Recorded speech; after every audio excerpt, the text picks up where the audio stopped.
Today, computers are in virtually everything we touch, all day long. We still have an image of computers as being rectangular objects either on a desk or these days in our pockets. But computers are in our cars, they're in our thermostats, they're in our refrigerators.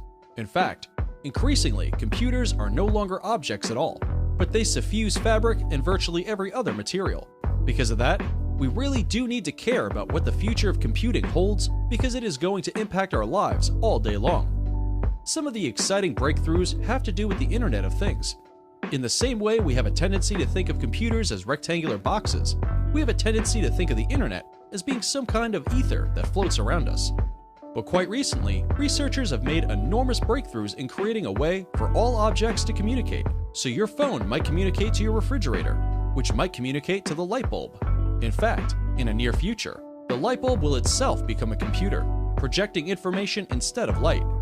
Similarly, biological computing addresses how the body itself can compute, how we can think about genetic material as computing.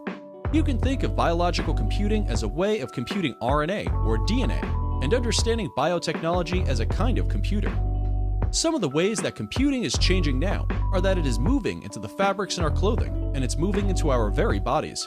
We are now in the process of refining prosthetics that not only help people reach for something, but in reaching, those prosthetics now send a message back to the brain.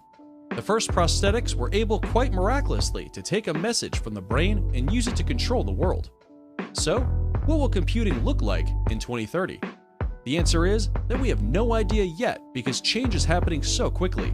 We know that quantum computing, the introduction of physics into the field of computer science, is going to be extremely important. That computers are going to become really very tiny, the size of an atom. That's going to make a huge difference. Nano computing, very small computers that you might swallow inside a pill, and that it will learn about your illness and set about curing it. That brings together biological computing as well, where we can print parts of the body. Do you want to learn more about all the technologies mentioned in this video? You can. Watch our other videos on the channel for more deep understanding of the mentioned future technologies.